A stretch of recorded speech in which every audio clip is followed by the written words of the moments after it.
Welcome to tonight's Tuesday night podcast. I'm John Mussone here with head Indian football coach John Peacock. And Coach, talking a little bit earlier on the coach's show about Friday night's game against Palmetto, and you were expressing your little displeasure with with what happened, a little sloppy play on Friday nights. So. Yeah, I wasn't. Let's make one thing clear. I wasn't displeased with the outcome. Not that. I mean, obviously, if you look at the outcome, that's what we wanted. That's the outcome we wanted. There's no doubt about it. But how we got there and how we played throughout the game was unsatisfactory, and it wasn't up to our standard. And it just like we talked about, there was times in the game where we played great. There were times when it got close and our kids are like, all right, well, it's close now, and we go down, and we score put an 80-yard drive together in 3 plays that lasted like 35 seconds. So we did play good at times. There's no doubt about that. But at times we did not look like a team that's going to be going very far in the playoffs. The sloppiness and the way we played, and what I'm trying to get them to understand is there's going to come a point in time where we play a team that is going to be prepared, and they're going to be focused, and they're going to be ready to play football for 48 minutes. And if we make those mistakes, there's not going to be any room to catch up. Right. We're not going to was like ready to roll, and it's 14-0 before the smoke cleared. Nobody can figure from running out in the field. Trying to figure out what to do, and it's too late. And so we played catch up the whole game, and finally got to that point where, hey, we're about to tie it here, and some freaky thing happened. We threw a pick six, game over, turn your stuff in, and that was one of the best football teams we've ever had. Yeah, and there's been regular season games where you didn't expect to have a tussle, and then next thing you know, you're like, where'd that come from? How'd that happen? No expectation. You think maybe a playoff game you would expect it, but there's been games where we've had the same issues where it's like. Well, I always tell the kids, you never know what's going to happen in a football game. There's going to be things that happen in a football game that, aren't normal. I mean, you go back, look at 2008.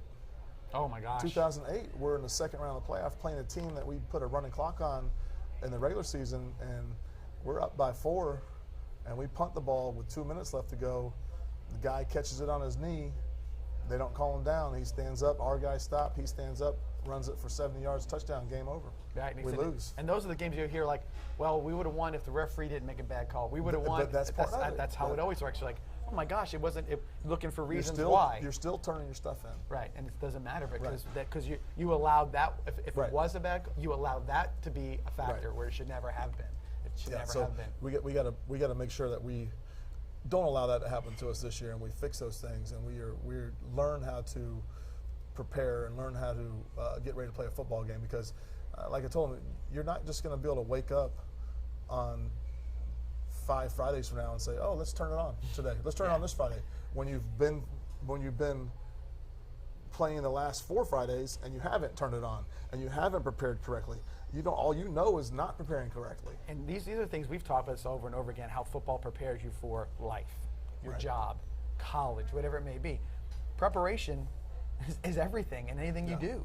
I mean, your job, obviously, you can you walk in unprepared to do what you do? Of course not. Can I do my job unprepared? Never. Not up to the level that you're capable of, and that's really what it comes down to. So preparing and being focused, and when it's time to go, it's time to go. You just can't give it a sloppy effort, and you can't do that because eventually it catches up to you in some form or fashion. It really can't. We can't let our opponent affect how good of a football team we are.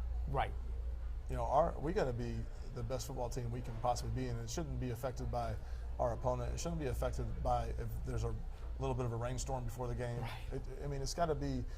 We have to decide what team we are and how we're going to play. Not all these external factors that we can't control and let it affect us. We can't let those things affect us. No, again, and you know, it's like, and you said before, you know, you're concentrated on not so much the points or the stats or whatever. You want to see the proper way to play the game and play it right, and then usually that's gonna, if you're prepared properly, it's probably going to get you 95% of the time. You're going to get you the victory or what you're looking for. Yeah. Well, the end result's not always the main thing, you know. And I never talk to the kids about score and, you know, we're going to score this many points or this is our goal. We never talk about that. We never really talk about. We try not to talk about the end result because it's not about that. It's about how we get there and how we're preparing and how we're playing. And I think if you're doing that the correct way, that part's going to take care of itself. Yeah. The end result will take care of itself. I agree. So this week, Lakewood Ranch Mustangs are the opponent.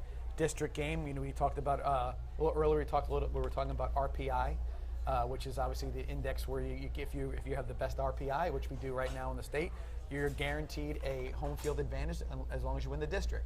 So all that RPI is great, and that's why we got to win these district games every time we play. Yeah, so the RPI, there's 3 levels to it. It's your record, it's your opponent's record, and it's your opponent's record. So it's 3 levels. It's not just one. It's not just 2, where it's just your record and your opponent's record. It's also your opponent's record. So we've actually, you know, knowing that, I tried to schedule the correct way. We're playing good teams that play good teams, and we're playing, you know, typical your perennial, you know, state powers that are playing good teams week in and week out. So, you know, Edgewater is 4-1 right now.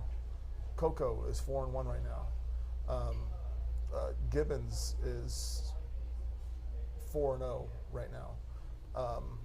You know, so the 2 teams, you know, Cocoa and Edgewater, the teams that we beat, their only losses to us, and they've played some very, very good football teams. Like Cocoa just beat Treasure Coast. So Treasure Coast is the team that beat American Heritage. You know, so they're playing good football teams. So we just got to make sure that we handle our end of it, and I think that our opponents and our schedule will take care of those points and put us.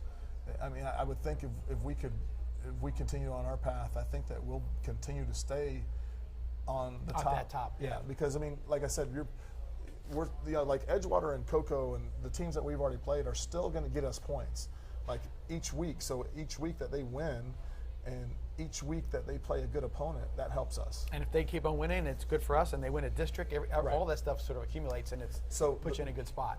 And so, you know, like Lakewood Ranch, our Lakewood Ranch game hasn't been factored in. Like, so Lakewood Ranch's opponents and their opponent's opponent hasn't been factored in yet. But Friday after we play them, it's in. It will be factored in. So there may be a little dip.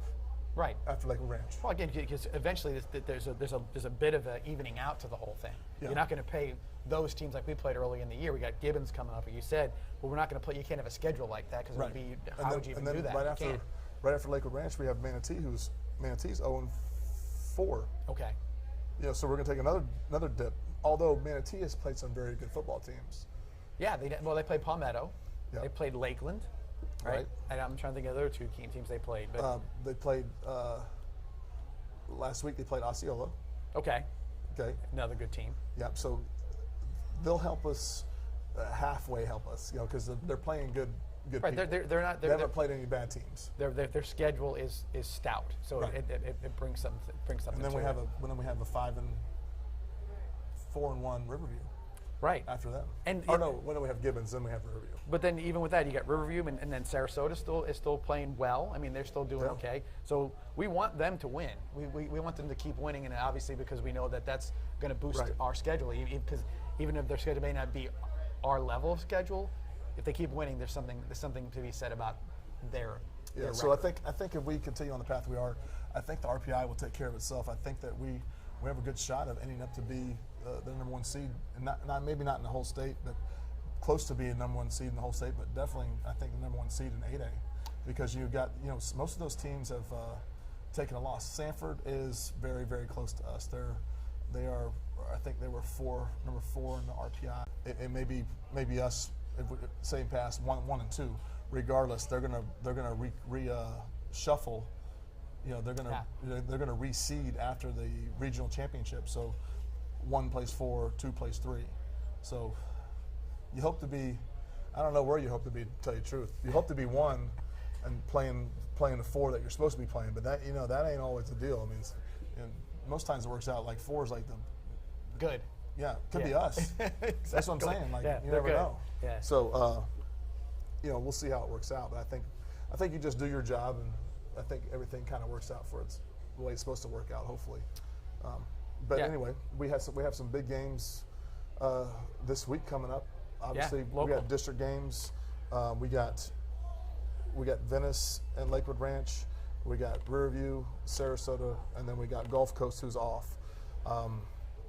I'm excited to see Gulf Coast or the Riverview Sarasota game matchup. Yeah, because there's going to be. There's no name for the game yet. We haven't heard anything about it yet. Speaking of that, the banana's here. the banana actually works at Joey D's. I went to the bathroom here before the show and ran into the banana. And so I think we're going to have the banana on next week. As a guest on our podcast. Yes. Just to ask him about his journey to becoming the banana. He has a video of himself, of his journey on the field and off the field, and with the selfie of the ref, a homemade video in his hand.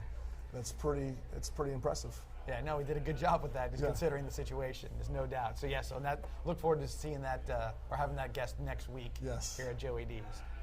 Coach, but talking about the Riverview Sarasota game, year after year, that means that's a good rivalry game. It's nice that you can't help but look at that game. You can't help peeking how that game's going to turn out. Yeah, I think Riverview's won the last 10, and I think Coach Wiseman had said that he's guaranteeing a win this year against Riverview. Well, you got to put it out there. And that'll be big for him. I mean, I know, like, when you're playing a team that beat you 10 times in a row, that's got to be a big deal. Yeah. I haven't experienced that yet, but I know Riverview beat us, and it was 13 in a row. We beat them, and it was a big deal when that happened. They finally won one. I mean, it was like the Super Bowl. The head coach was crying, in tears. They had a documentary done of it. I think they made a whole little section in their trophy case for it with some pictures, and they have the video playing over and over and over again in that video case. It's crazy, So it is a big deal to them. No, I mean, again, it's in that situation you see when it happens, and in college they tear the goalposts down. Well, they would have definitely torn our goalposts down if they could have. But these days you can't. Getting on a high school football field is not easy, which is why the banana has such a Well, some of the Riverview coaches actually got tattoos of the score of it on their body after the game. I mean, it was a big deal for them, and I wouldn't be surprised if you see Coach Wiseman get a tattoo of the score if they beat them. Well, possible. Then next year it could be the tattoo ball. Could be, no doubt. No, especially with now, and it's a district game too for them as well. So it's huge. It means a lot. If you, I guess it wouldn't matter if the win or lose, because it all would come down to RPI if they didn't win a district. But obviously, that's right. Because I'm thinking I go back to when you can get every team in your district then if that's the case. But I mean, if Sarasota beats Riverview, then Riverview beats us, it's a 3-way tie, and then I don't know how they do that. They might have to. I don't know if they still do the quarter playing or whatever. But gosh, I mean, when's the last time I had to think about that? And don't count out Gulf Coast. I mean, Gulf Coast beat Lakewood Ranch, right? Yes. So I mean, Gulf Coast is still in it too. So. Yeah, no, and I got some friends down in Naples, and they've talked highly of Gulf Coast. Yeah. So our district is, who knows what's going to happen there. I think this week is a really, really important week in our district. It puts some teams at 2-0, and it's going to put a team at 1-1. Well, now there's some indicators. And it could be, Sarasota could be out. Well, now there's some indicators, though. You can look, and you can see, well, okay, this is where we're lining up. This is how it looks in some cases. Right. You can kind of get a feel for where things are headed. And again, this is what a lot of the media locally likes when the district starts to mix it up, because now there's a lot more focus on Venice played Edgewater, what does that mean to a lot of people Nothing. in town? Doesn't mean Right. anything. They're like, oh, okay, No. that's great. But then now when you start playing each other, that's when it starts to get mix it up a little bit. It gets hot and heavy. With that, we'll take our break here, our halftime break from our podcast. Come back here in a few minutes, and then give you part 2 of tonight's Tuesday night podcast. See you back here shortly. Absolute Aluminum is proud to introduce our new 7-inch seamless gutter system. Standard gutters are too narrow to handle heavy Florida rain. This overflow can cause streaks and stains on your gutter and home, plus wash out your landscaping. Our new wider 7-inch gutter system will keep everything looking clean and beautiful. And with our professional installation, your new gutters will go up fast and last. So call now to increase your home's curb appeal with our new 7-inch gutters from Absolute Aluminum. It's Douglas Jeep Chrysler Dodge Ram's anniversary, and it's time to make this the summer event. Right now, get anniversary savings on a new Jeep Grand Cherokee from only $239 per month. Or celebrate savings with a new Dodge Charger from only $349 per month. Or save big on a new Ram truck from only $279 per month. Let's make this a summer event. It's going on now during our anniversary celebration at Douglas Jeep Chrysler Dodge Ram in Venice. Who has the area's best selection and savings? Douglas does.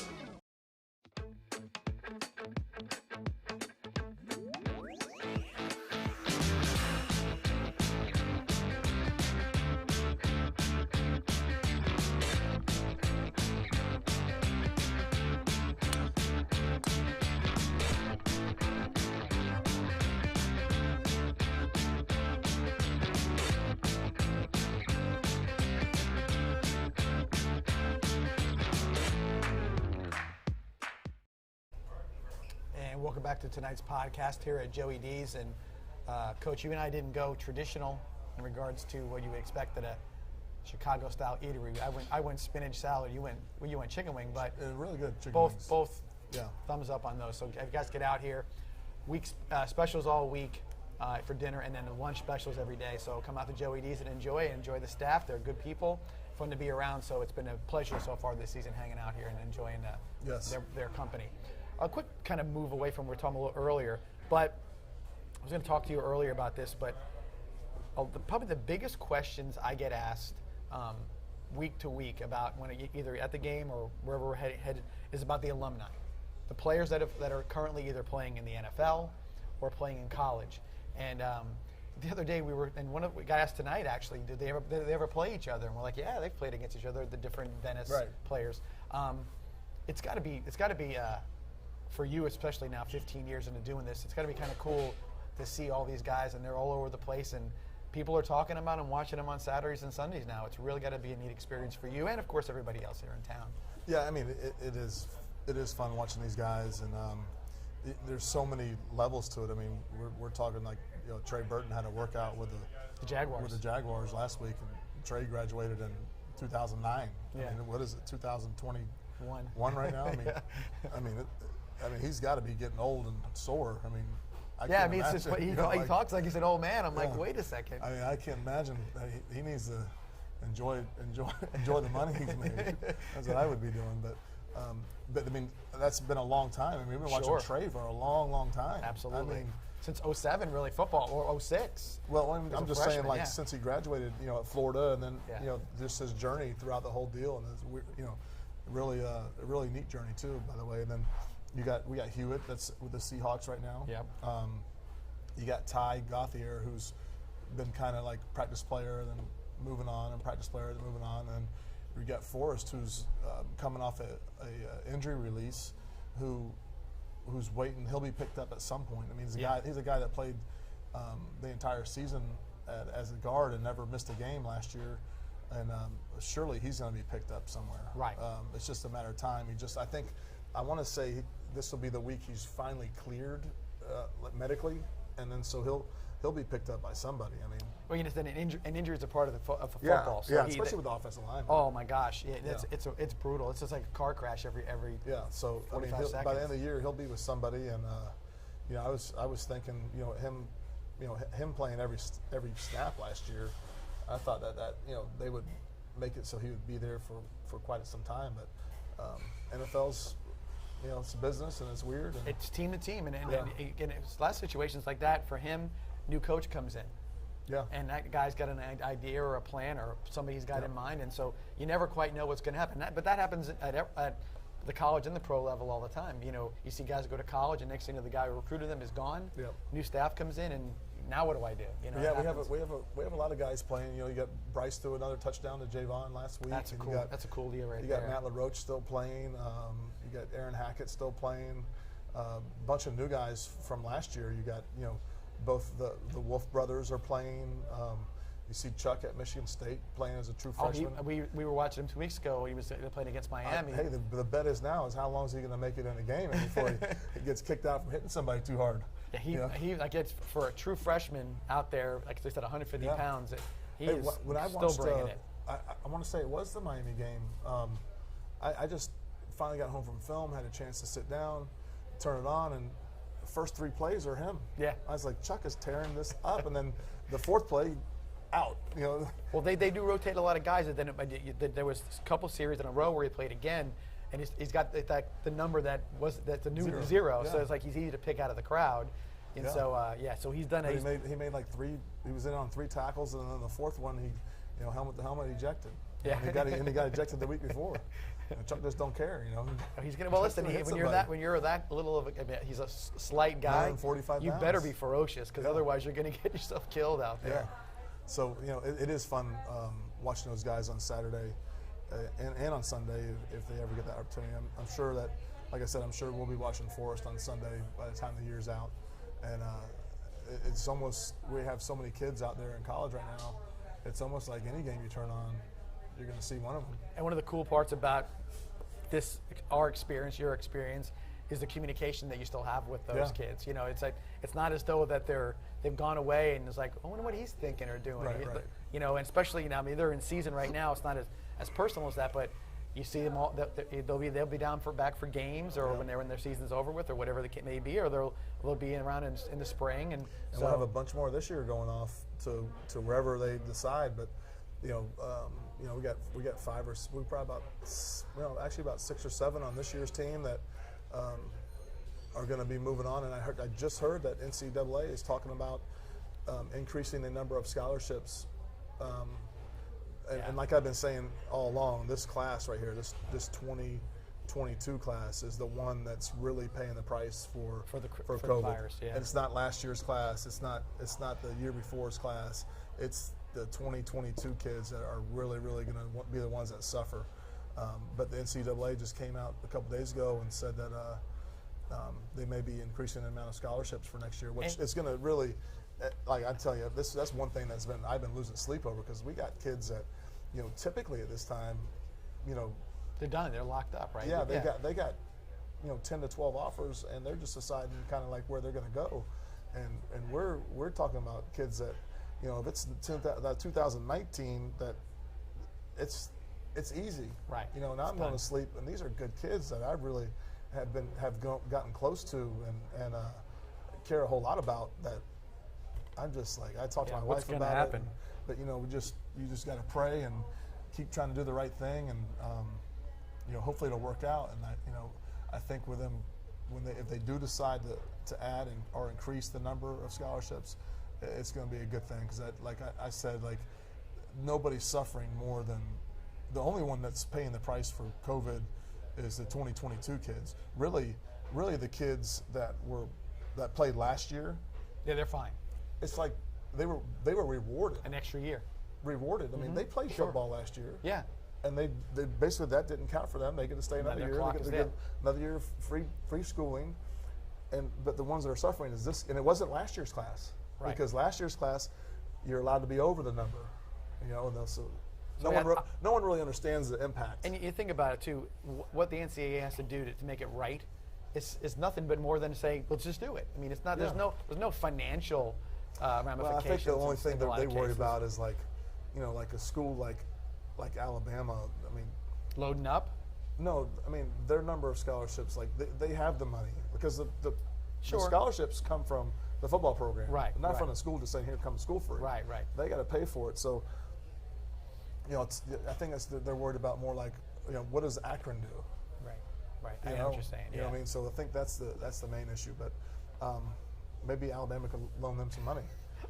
Who knows? I mean, Or Texas can loan a couple. well, Texas is for sure. I think everyone throws into the MAC, right? Give them a chance to get caught Let up. them get caught up. Yeah, I mean, come on. Well, nowadays, it's good. The way the realignments may occur, the MAC might be part of the big whenever they put this 60-team super duper conference thing, whatever they're going to do. It's going to be interesting to see what happens with the MAC if they rise up and split it up, or do they stay sort of together and just keep their own little Hope they thing stay going. together. What are we going to do on Wednesdays? Well, that's that. Wednesdays, Tuesdays are in the Wednesday MAC MAC action. attack. Yeah, Yeah. no doubt. No, hey, listen. By the way, we've sent a lot of kids to the MAC. Yeah. And it's We good got one football now. right We there. got- We got Hackett that went to Kent State. Well, let's give you an example. Talking about alumni, look at Coastal Carolina. So when Bryce Carpenter and Javon Holly were going there, you knew a lot about Coastal Carolina because they were sort of new. The coach was doing some stuff. They had different uniform, whatever it was.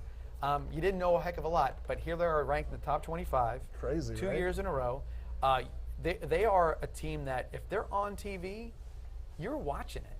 I mean, they've sort of put themselves in the conversation, maybe for the long haul. You know, you almost watch it and you're kind of like, all right, well, when's the Cinderella story going to end? Like, and then, like last year,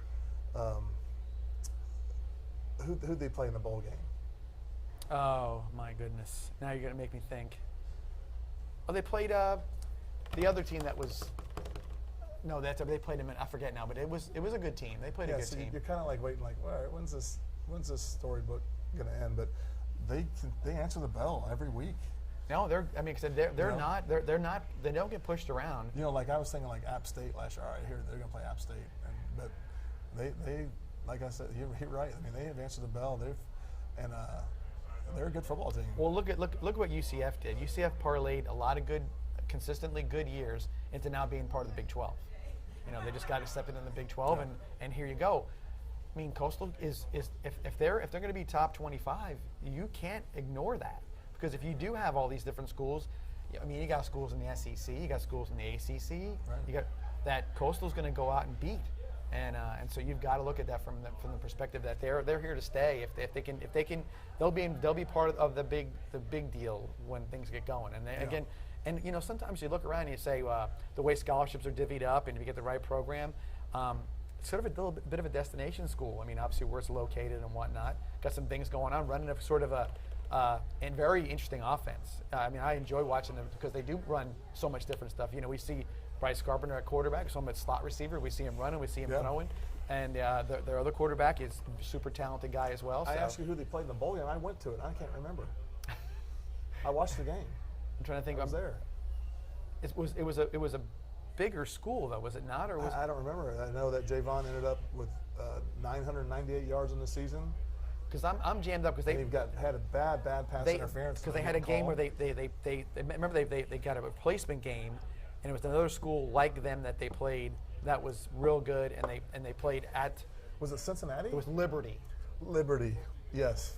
Liberty, yes. So, and that's another they school lost. and it was at the very end of the game, But, as a matter of fact. but at the end of the game, they threw a post to Javon, and they basically tackled him, and it was a no call. Ooh. And then it went to overtime. Yeah, that was actually a really good game. And as another school like out of the blue, but they got a quarterback at Liberty that's going to be drafted high in the NFL. And I was sitting in the box. They missed a kick at the end of the game to win it, they missed a kick at the end of the game to win it. And I walked inside the box. And I said, "Well, I was with Bryce's dad, and I said, "Well, how's our kicker? Is our kicker any good?" And one lady looks at me, all crazy, and I said, "Your son's a kicker?" And she said, "Yes." And I was like, "I'm sure he's great. I'm sure he's going to do really good here." And it got blocked. It wasn't his fault then? And when it went, and I said, it got blocked. It was not his fault. Yeah. And then it went to overtime. And I was thinking, like, oh my God, I wish I would not have said anything about the kicker. I didn't say anything bad about it. I said, "How's our kicker?" And she just looked like she was about to throw up. And I was like, "Oh, you're the kicker's mother." Yeah. "You're the kicker's mom?" And she's like, That's an interesting situation to be. When you're the kicker's mom, you got to be a lot of stress on you every once in a while. Right. That stuff comes up all the time. So before we go, Riverview Sarasota prediction. I haven't seen Riverview play. I thought Sarasota was improved this year. I thought they really were improved. I think it's going to be closer. Last year was 28-0. Okay, I think it's going to be closer. I think it's going to be maybe a 10-point win for Riverview. That's what I'm going to say. But I think it's going to be a close football game. I think Sarasota is going to be benefited by playing us because that's sort of a battle test situation. Too, right. I mean, but I think that game, now they can sit there and say, okay, we've seen it. Everybody corrected it. Yeah, corrected some things and maybe tightened some things up a little bit. Obviously, you still got both teams have the goals in front of them that they want to reach. Right. So I think Sarasota will play well. I just think that Riverview right now they might be the more battle tested of the two. The two. So what are you going? I'll say 27-17 Riverview. 27-17 Riverview. Okay. That's what I'm looking. I'm gonna go 24-14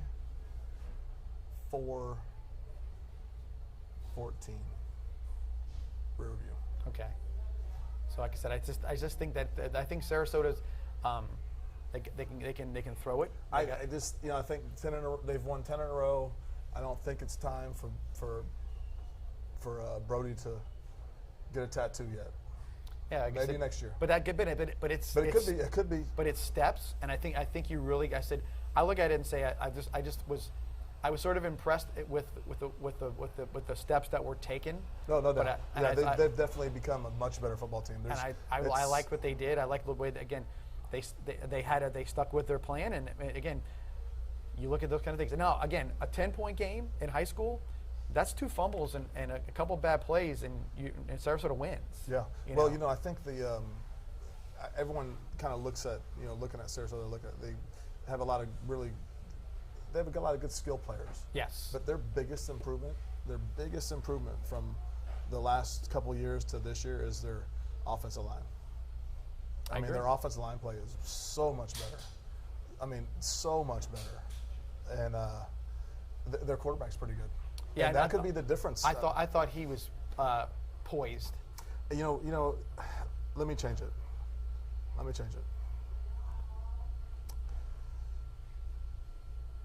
going to go 21-17 Sarasota. Okay. Brody does get his tattoo. Okay. So there you go. 21-17. All right, so we're both good, but we got one on each side of it. I'm gonna stick with my thing, but I do think that they're gonna. I think it's gonna be a real good game. I think it's gonna be a very entertaining game. I think the difference is the quarterback. Yeah. Well, again, he looked poised. Well, Riverview does have they have our quarterback that transferred there. Mm-hmm. That he's not been doing bad. So, but I think Triple. Triple? Yeah, Triple. I think Triple's been very impressive. I've been very impressed by him. Yeah, because like I said, he had a lot of pressure, and he's seen them make. Yep. He made moves. I don't think he's going to see as much pressure. No, and as he did against us. And he's got the receiver McKay, I think his name was, and so then they're definitely going to. They're going to.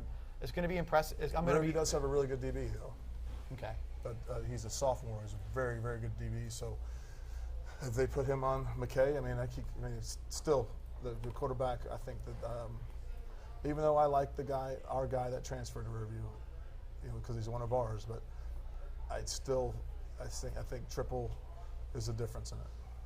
Are you heard it here? So we had our predictions. See how it turns out. A reminder too, Friday night. Obviously, we want you guys up in Lakewood Ranch. 7:00 start for this week's game at Lakewood Ranch. So if you're going to get up there, try to get a little earlier. That Lakewood Ranch traffic on that exit, right? It's always sort of Friday night. We're leaving at 1:30. We'll get there super early. We usually get up there early, so you guys can make it. Please get up there. If you can't, don't forget VSN, the Vibrant Aspect Media guys are going to be up there, myself included. The best live stream in the country. In the land. And it went head-to-head last week. It wasn't even close. So we are doing it right, and we're going to get up there. And again, looking forward to an away game. We had a good time last time in Sarasota, right, guys? That was fun. Maybe next year when we go to Palmetto, they can see our trailer, 30-footer. That's where we have it on order. Yep. My face will be all over it. Josh Grant would it be right? We found out what the normal was, and we said we're going 3 feet bigger. We got to get a little bigger.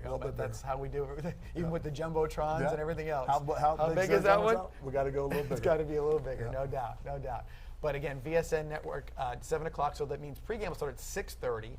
and it'll be myself and Josh Grant up there. The home team announcing crew is going to make making their first appearance together on an away game, so that'll be fun.